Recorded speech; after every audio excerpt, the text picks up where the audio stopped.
तो इस गिल्ट के जो ये जो फीलिंग होती है गिल्ट की, ये कहाँ से है और इससे इससे छूटा कैसे जाए? कि मैंने रिस्पॉन्सिबिलिटीज़ छोड़ दी अपनी, या दूसरों से मतलब ज़्यादा नहीं किसकी है। तरफ रिस्पॉन्सिबिलिटी? जैसे एक गृहिणी है, वो कह रही है कि मैं अब घर घर का काम ज़्यादा नहीं करूँगी, मैं अब अपने लिए इंडिपेंडेंटली काम करूँगी। तो वो कह रही है कि मैंने अब रिस्पॉन्सिबिलिटी छोड़ दी अपने घर की, मैं अब अपने लिए कर रही हूँ। तो गिल्ट आ जाता है। देखो, रिस्पॉन्सिबिलिटी छोड़ने पर तो गिल्ट जायज़ है। गिल्ट का मतलब होता है दोष। गिल्ट का मतलब होता है गलती है। जो दोषी होता है उसको बोलते हैं गिल्टी। ठीक है? तो अपराध भाव, गिल्ट। अगर सचमुच आपने अपनी रिस्पॉन्सिबिलिटी, माने अपना जो वास्तविक कर्तव्य है वो छोड़ा है, तो आप दोषी हैं। और ये बात अच्छा करा उठा दी। ये बात बहुत महिलाओं की रहती है कि उनको बता भी दो कि सच्चाई क्या है, उनको दिखने भी लग जाए स्वयं भी कि सच्चाई क्या है, तो भी उनको ये रहता है कि मुझे किसी की फीलिंग्स नहीं हर्ट करनी है, और अगर मेरी वजह से कोई बेचारा रो पड़ा तो मैं बहुत गिल्टी फील करती हूँ। ठीक है? क्या तुम ये क्यों तमाम तरह के बंधनों में और नरक में पड़ी हुई हो? कह रहे क्योंकि मेरे पेरेंट्स ऐसा चाहते हैं। अरे पेरेंट्स ऐसा चाहते हैं तो तुम उस पर कुछ कर क्यों नहीं सकती विरोध? बोलती मैं करती हूँ, मैं जब करती हूँ तो मम्मा रोना शुरू कर देती है, तो फिर मुझे बड़ा गिल्टी फील होता है, तो फिर मैं नहीं करती कुछ। मेरे से मम्मा पापा के आंसू नहीं देखे जाते, मैं गिल्टी फील करने लगती हूँ। अब भले ही वो बहुत मूर्खतापूर्ण कारणों से रो रहे हों मम्मा पापा, लेकिन गिल्टी बहन जी अनुभव करने लगती हैं, वो दिक्कत हो जाती है। वैसे ही बच्चों को लेकर होता है। उनको बोलो कि तुम्हारा जन्म इसलिए थोड़ा ही है कि बस तुम घर में ही पच मरो। बोलती है नहीं, वो मुझे सब लोग बोलते हैं कि तुमने बच्चों की जिम्मेदारी ठीक से नहीं उठाई है। तुम वर्किंग वुमन हो तो देखो तुम्हारे बच्चों को माँ की ममता नहीं मिल रही है, तो फिर मुझे बड़ा गिल्टी फील होता है। मुझे तो प्रमोशन भी मिल रहा था, मैंने प्रमोशन रिजेक्ट कर दिया क्योंकि मैं ज़्यादा टाइम घर को देना चाहती थी।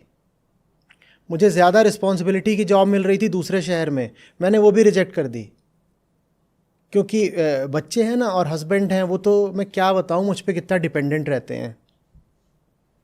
वो तो मेरे हाथ के अलावा किसी की हाथ की चाय पीते ही नहीं। वो दूसरों के हाथ का क्या क्या पीते हैं, ये सैटरडे नाइट को होता है, वो तुमने कभी जाकर देखा नहीं? बोले नहीं, वो तो कहते हैं कि देखो अगर मेरे कपड़े तुमने प्रेस नहीं करे हैं तो मुझे उसमें फिर तुम्हारे हाथ की खुशबू नहीं आती, तो मैं पहनूंगा नहीं। अच्छा, तो नंगे चले जाएंगे?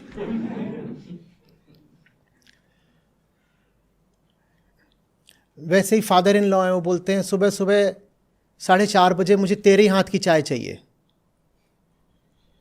और मैं उनको नहीं देती तो पीते नहीं है, फिर मेरे को बड़ा गिल्टी फील होता है। ये क्या चल रहा है? हमें गिल्ट का मतलब भी पता है क्या? मतलब भी पता है गिल्ट का? गिल्ट तब है जब तुमने अपनी रिस्पॉन्सिबिलिटी ना पूरी करी हो। तुम्हारे अपने आप को गिल्टी कहने ना कहने के लिए सबसे पहले अपनी रिस्पॉन्सिबिलिटी पता होनी चाहिए ना, पता होनी चाहिए। और सचमुच आपका कर्तव्य क्या है, इसके लिए आपको पहले ये पता होना चाहिए कि आप सचमुच कौन हो। नहीं तो आप अपनी सारी रिस्पॉन्सिबिलिटीज़ बस दुनिया से ही उठा लोगे कि दुनिया ने बता दिया आपकी ये रिस्पॉन्सिबिलिटी, तो आपको पूरी करनी है। आपको कैसे पता कि उनको 4:30 बजे सुबह सुबह चाय देना आपकी रिस्पॉन्सिबिलिटी है? ये कैसे पता आपको?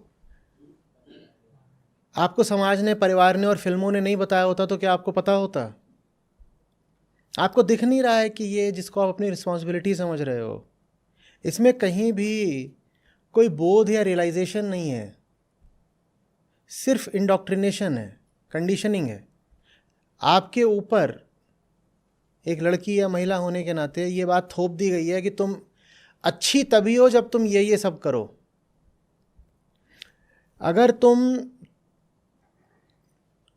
कहीं बाहर ना निकलो, कुछ ना करो, अपने आप को घर में ही खपा दो बिल्कुल, तो तुम देवी हो। तो तुम देवी हो। देवी तो तुम हो, पर शर्तें हैं उसके साथ, कंडीशनली हो तुम देवी। अगर तुम अपने लिए कुछ करने लग गई तो फिर तुम देवी नहीं हो, फिर तुमको बोलेंगे कि ये तो राक्षसनी है, चुड़ैल है।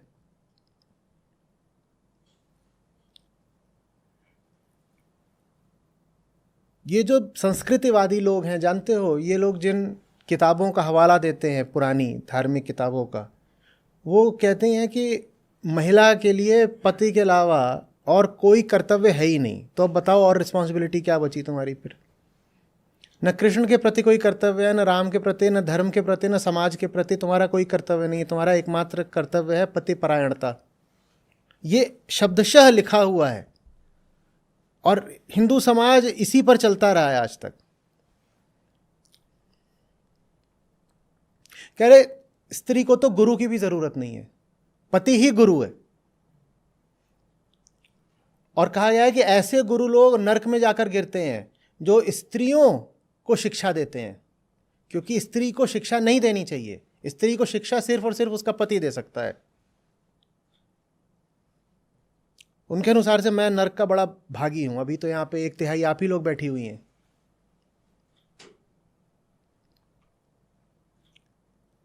वहां से आ रहा है आपका कॉन्सेप्ट ऑफ रिस्पॉन्सिबिलिटी, उन किताबों से आ रहा है और उन परंपराओं से आ रहा है, पर आप ही समझते नहीं। आपको लगता है कि आपने जो कॉन्सेप्ट ऑफ रिस्पॉन्सिबिलिटी पकड़ा है वो आपके भीतर से आ रहा है। नहीं, भीतर से नहीं आ रहा है। देखो तो कि कहां से आ रहा है। और इसीलिए अलग अलग देशों में, अलग अलग कालों में ये जो रिस्पॉन्सिबिलिटी का कॉन्सेप्ट है ये अलग अलग होता है। अमेरिकन महिला से पूछो to whom and what exactly is your responsibility, उसका उत्तर एक आएगा। ईरानी से पूछो उसका दूसरा आएगा, चीनी से तीसरा आएगा, और भारतीय से पूछो तो एकदम अलग है। भारत में भी और उत्तर पूर्व चले जाओ जहाँ अभी भी कुछ मैट्रियार्कल सोसाइटीज़ हैं, वहाँ पूछोगे तो वहाँ एकदम अलग उत्तर आएगा। तो भारत में भी एक उत्तर नहीं आना है। भारत में भी किसी बड़े शहर की किसी कामकाजी शिक्षित महिला से पूछो तो एक उत्तर आएगा, और किसी ग्रामीण इलाके की सीधी सादी अशिक्षित महिला से पूछो तो एकदम दूसरा उत्तर आएगा। तो ये जो उत्तर हैं ये कहाँ से आ रहे हैं? निश्चित रूप से हमारे हृदय से तो नहीं आ रहे हैं। हमारी जो रिस्पॉन्सिबिलिटी, जिसको हम कर्तव्य कहते हैं, वो हमारे हृदय से नहीं उठते। वो हमको जो पाठ पढ़ा दिया गया है वहाँ से उठते हैं ना। तो अगर वो जो पूरी रिस्पॉन्सिबिलिटी है आपके ऊपर बाहर से थोप दी गई है, तो वो आपकी कैसे हो गई? जो चीज़ आपके ऊपर बाहर से डाल दी गई है, आप मुझे बताइए ना, वो आपकी कैसे हो गई? श्री कृष्ण तो कहते हैं भगवत गीता में कि एक ही तुम्हारा कर्तव्य है, मेरी तरफ आना, मामेकम शरणम व्रज, और बाकी सारे कर्तव्यों को तुम त्याग दो। बाकी जितने भी कर्तव्य हैं उनका तुम परित्याग करो।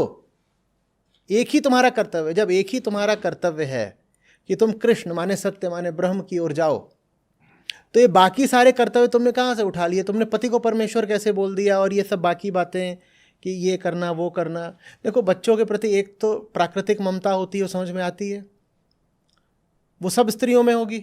वो तो लिंग की बात है, आप स्त्री पैदा हुए हो। वो तो पशुओं की मादाओं में भी होती है। गाय को देखो बछड़े के प्रति ममता दिखाएगी, हिरणी को देखो वो अपने शावक के प्रति ममता दिखाएगी। पक्षियों में जो माँ होती है वो लाला के अपने बच्चों को दाना चुगा रही है, तो कुछ तो वो बायोलॉजिकल होती है। लेकिन अगर वो बायोलॉजिकल मात्र होती तो भारतीय माँ में इतनी ज्यादा कैसे पाई जाती हाइपर ममता? चीनी माँ में वो क्यों नहीं पाई जाती? जापानी माँ में क्यों नहीं पाई जाती? अमेरिकन माँ में क्यों नहीं पाई जाती? माने वो सिर्फ बायोलॉजिकल नहीं है, वो सोशल भी है। आप में जो ये ममता का कॉन्सेप्ट भी डाल दिया गया है वो बेसिकली कंडीशनड है, सोशल है। नहीं तो वो दुनिया भर की महिलाओं में एक सा पाया जाता ना। ममता दुनिया भर की महिलाओं में होती है, पर भारतीय महिलाओं में बहुत ज्यादा उग्र होती है, उग्रवादी ममता, गजब ममता। 30-30, 35-35 साल के हो गए, वो बेरोजगार घर में पड़े हुए हैं, माँ की ममता अभी थम ही नहीं रही है। कह रहे माँ है ना, माँ है। और वही ममत्व जो है आपने उसको बहुत आदरणीय बना दिया है। जो जितनी ममता दिखाए आप उतना कहते हो देवी समान माँ है। एकदम बैल जैसा इसका लड़का है, लेकिन आज भी उसकी दिन रात सेवा करती है। क्या ममता है, गजब ममता है।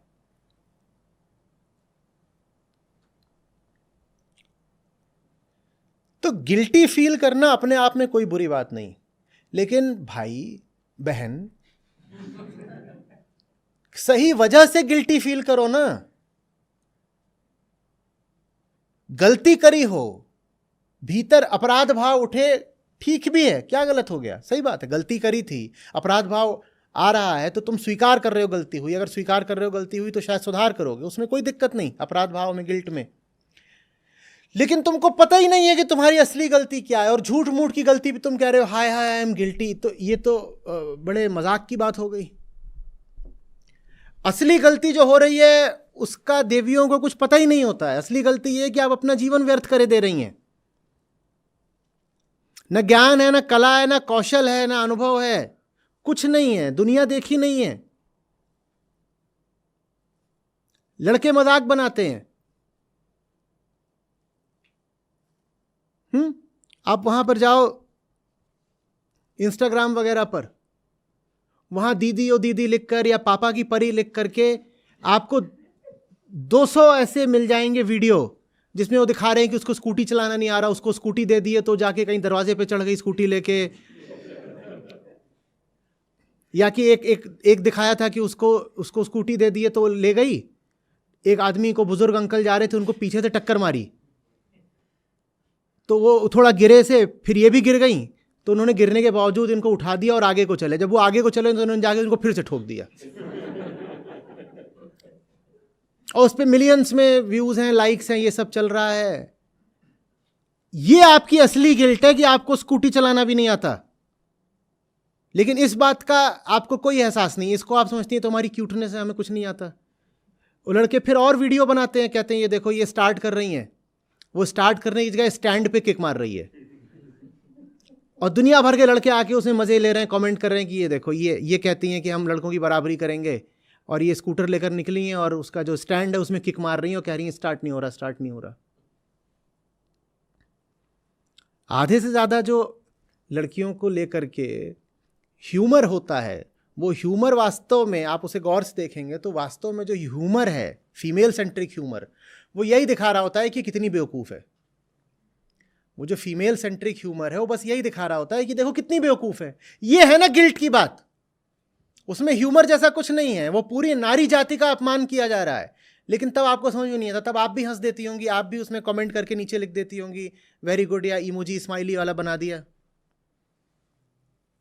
या उसमें दिखा देंगे कि देखो ये कितनी बॉडी सेंट्रिक है। उसमें एक ऐसे शुरू हुआ माई वाइफ ऑन पीरियड्स, फिर दिखाते हैं उसमें कि जो वो पागल हो गई है, वो चिल्ला रही है, दिखाएंगे वो अब वो 3 गुना लोड उठा लेती है, उसकी स्पीड 3 गुनी हो जाती है और वो 3 गुना ज़्यादा चिल्लाती है, और फिर वो अचानक 3 गुना ज़्यादा रोना शुरू कर देती है। देखो कैसी हार्मोनल स्विंग्स हैं उसकी, और उसको इतने मज़ेदार तरीके से दिखाया है कि सब हंस रहे हैं हाँ हाँ हाँ, और उसमें लड़कियां भी आकर कह रही हैं हाँ ये तो सही बात है, मज़े ले रही हैं। ये है गिल्ट की बात कि अगर आप अपने शरीर को नहीं पहचानती हैं और शरीर में से जो आवेग उठते हैं आप उसका गुलाम बन जाती हैं, और इसी बात का जो पुरुष समाज है वो फिर फ़ायदा भी लेता है, मज़े भी उठाता है। लेकिन ये नहीं समझ में आता कि ये असली गिल्ट है। आप बस इतना कर लो कि सोशल मीडिया पर महिलाओं को लेकर जो बातें हो रही हैं, जो वीडियो, उनको देख लो और उन्हें बताओ कि उसमें कहाँ आपके ज्ञान की बात हो रही है, बताओ कहाँ बात हो रही है। और फिर बहुत सारे निकल आते हैं, वो अपने आप को कहते हैं एंटी फेमिनिस्ट्स हैं, वो सोशल मीडिया पे अभी बहुत प्रसिद्ध हैं, भारत में भी हैं, विदेशी भी हैं। उनका काम ही यही है कि वो दिन रात महिलाओं को एकदम शाब्दिक तरीके से पीट रहे हैं, कह रहे ये देखो ये फेमिनिस्ट बनती है, ये हमारी बराबरी करने आएगी, इसको आता क्या है, और उनको बहुत तालियां मिलती हैं। खेद की बात जानते हो क्या है, आधे से ज़्यादा बातें जो वो कह रहे हैं उनमें कहीं ना कहीं कुछ ना कुछ तथ्य होता है। वो कहते हैं ये महिलाएं ऐसी बनती हैं, बताओ दुनिया के आधे से ज़्यादा काम ऐसे हैं जिनमें एक भी महिला नहीं पाई जाती क्योंकि वो ऐसे काम करना ही नहीं चाहती। फिर ये कहती हैं इन्हें पुरुषों की बराबरी करनी है, हम क्यों इनको बराबरी का दर्जा दें, और वो खूब मजाक उड़ाते हैं। गिल्ट होनी चाहिए महिला को कि वो ऐसे मजाक का पात्र बनी, और वो जो बात कभी भी मजाक की होती है ना, अगर वो पूरी तरह झूठी होती तो मजाक नहीं बन पाती। कोई चीज़ जोक भी तब बन पाती है जब उसमें थोड़ा बहुत सच ज़रूर होता है। तो ये लोग जो महिलाओं का उपहास उड़ाते हैं, ये लोग उपहास उड़ाने में जो बातें बोलते हैं उसमें कहीं ना कहीं थोड़ा बहुत तो सच होता है। इस बात पे गिल्ट होनी चाहिए ना महिलाओं को, लेकिन इस पर गिल्ट नहीं है। गिल्ट इस बात पर है कि अरे अरे अरे अरे अरे वो बुआ के लड़के की फूफी की ताई की सास की शादी थी, सास की शादी हो सकती है, चलो हम लिबरल लोग हैं, हो सकती है, सास की भी शादी हो सकती है, तो मैं वहां जा नहीं पाई ना सिंगिंग के लिए। अब इस बात की बड़ी गिल्ट है कि ऑफिस में मीटिंग थी, इसीलिए बुआ की ताई के फूफे की लड़के की सास की शादी थी, उसमें मैं जाके नाच नहीं पाई, इस बात की गिल्ट है। ये गिल्ट की बात है, न कर्म का पता न